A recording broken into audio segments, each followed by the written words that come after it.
What's up, everyone? Welcome back to Stag voiceover. My name is Neil Glasgow. So in today's voiceover tips video, I wanted to really talk about how to get started in voiceover.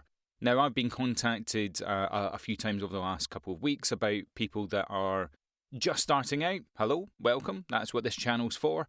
And they're asking various questions around, I don't know where to audition, how to audition. How do I get started? I've just retired. I've just been made redundant. There's a whole raft of different reasons, but they're just getting into voiceover. And some have sent me emails, some have phoned me, and I'm always happy to have a chat and give whatever advice I can. But it made me realise that after my last video and realising that even I can sometimes forget the basics, if you're just starting out and you're just accessing this channel, it might be a good idea just to go over, again, some of the basics, but also just some of the mindset elements as well. So I'm going to release maybe 3 or 4 videos over the next couple of weeks that just go into, if I was starting out, these are the things that I would do. So with that in mind, let's get into it.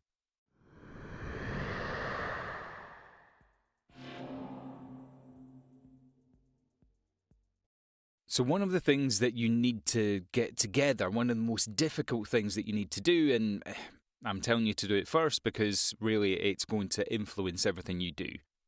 Sit down and write a plan out. Now, this plan can change. It's not written in stone. If you're writing in stone, go for you. But just write down a brief outline of what it is that you think you need to achieve. And if I was doing that now, I'd be thinking about, okay, what do I need not only to record, we'll cover that, but what kind of voice artist do I want to be? Voice actor do I want to be? And there can be a bit of a differentiation there if you're doing radio plays, if you're doing video games, audiobooks, you might classify yourself as a voice actor. If you're exclusively looking to do e-learning or commercial work or something like that, you might classify yourself as a voiceover. Terminology stuff there, a lot of it actually really does come into voice acting, but it's a mindset thing. And that can be one of the big things that we'll cover in a minute, is mindset. But sit down and write yourself a plan that essentially says, right, this is what I'm going to look at, start to record. Here's who I'm going to target to get my name out there. Here's my plan to develop. So your plan to develop needs to be, I'm going to take acting classes, I'm going to listen to more audiobooks, podcasts, whatever it is, because that's listening to what's in the market and what is passable and is actually earning people money. And it's part of your training. So again, it's who am I targeting? Where is my training and what is it I'm looking to train myself in? And make time to actually execute it. Best laid plans and all that sort of stuff. If you put a plan together of where, how, what, and when, you need to actually put a plan together to execute that. And I've said this before, my day, my mornings, every morning, I wake up and I start my marketing. I'm either emailing people that I need to follow up with or new contacts. Over 2020, not so much with the phone calls, just because a lot of people being furloughed, you don't want to spend hours on the phone to answer phones, but people are going back to work. LinkedIn, again, is a good thing. Reddit's a good thing. Trying to contact people that can use your service. So that's element number 1. The second element, and I think the second most important part, and notice that I'm not talking about your booth, your mic, or anything at this point. It's mindset. And one of the things I, personally, can struggle with sometimes is having and maintaining the right mindset. And I've talked about this in videos before where I can get quite frustrated doing this. Some mornings, within 10 minutes of me waking up, I'm in here. Literally within 10 minutes. And other days, I'll have work on and I just can't face it.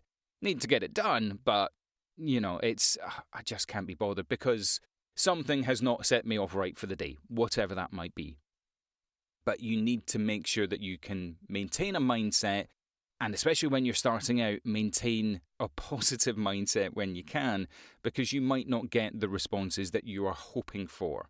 I'd say for every 1,000 people that approach a games publisher saying, hey, I'm a great voice actor, 999 of them will not get a response. So just manage your expectations. The next part of my plan would be, okay, where am I going to record? Now, you've got a couple of options now that things are getting a little bit better in the world. You can create a booth like this. This is a home studio. This is a professional booth, but you can create one. Use a cupboard, a wardrobe, a pillow fort. That's what I started out on, mattresses and pillows and duvets. You essentially need to dampen your sound. Where are you going to record? That's the main thing. Is it something that you can have as a static place that you can do, or do you have to build it every time you want to do? Again, that factors into your time and your mindset. Believe me, that will start to irritate you. Find that out. Find out what you can do, and then it's about finding out the right mic for your space. And I'm going to do a different video on microphones, and it's really important to get the right microphone for your space. I am underlining that sentence. And then your next thing is back to training. So this comes into your DAW, so your digital audio workstation. Find the one that is going to work for you. There are some free ones out there like Adobe Audition and Audacity. They're kind of industry standard for newbies coming in. There are softwares like Reaper that I use and many, many others essentially. But you need to train yourself on how to use them effectively. Poor use of a DAW can kill auditions. You can give the best performance ever. If you don't master your work properly, what's the point? So there's a lot of training that goes into that. So please do that first. Investigate what works for you, investigate what works for your budget, and then do some training around that. And the last thing I'm going to talk about when it comes to the plan that you're putting into place is your budget. Now, starting out in voiceover is not free. If you can get hold of a hand-me-down mic, great, that saves you a lot of money. If you can get some free audio software, great, that saves you a lot of money. As much money as you can save. But ultimately, your outlay to get into voiceover has an outlay. You might get away with a couple of £100, you might get away with a couple of £1,000. It depends what it is you want to set up. And again, it depends what type of voiceover you want to get into. Do you want a microphone like this? Do you want a boom mic, a shotgun mic? Not really a boom mic, that's more for if you're on set. Shotgun mics, you've got USB mics. They all have their place and they all have their function. So you need to really say, okay, if I'm going to invest in this, can I actually afford to start? That is quite a big thing. And I'd say conservatively, $500 to £1,000, dollars is probably a realistic outlay. Now, what does that cover?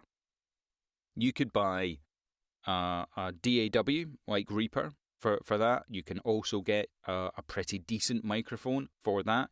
You could buy some insulation foam for that. Moving blankets are very good as well. Some heavy, hit the mic, apologies. Some heavy blankets if you don't have spare duvets and stuff in the house for your homemade booth. You can get that for your £1,000. And then ultimately it's your training or, and I'm saying or, your pay-to-play websites. And you could maybe get one or two in that you could get one or two in the 1,000, really. And the reason I'm saying that is if you go out for training and you get a vocal coach, they might charge £100 a session. It's not an unreasonable amount of money, but try and get the best bang for your buck. And again, if you're going to engage a vocal coach, make sure they are actively working in the voiceover industry. Really, really important. But if you wanted to go and, say, use a voices.com, that's several hundred of pounds and dollars outlay to join that site. And what that type of site will get you is access to a lot of auditions, but it's a cattle call. So again, it's about managing expectations. But your outlay is a big thing, and you need to plan that effectively. There's nothing worse than people starting out in this job, spending out a fortune, and all the gear and no idea. You've heard that phrase. I'm warning you against that. So that's very high level stuff. There are lots of videos around that I've made and that other people have made as well. Do your due diligence, do your investigation, find out what works for you.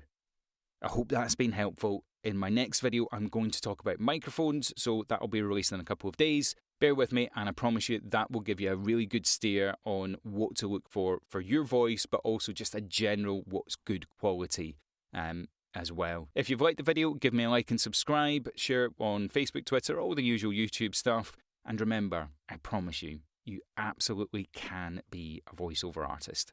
I'll see you in the next video.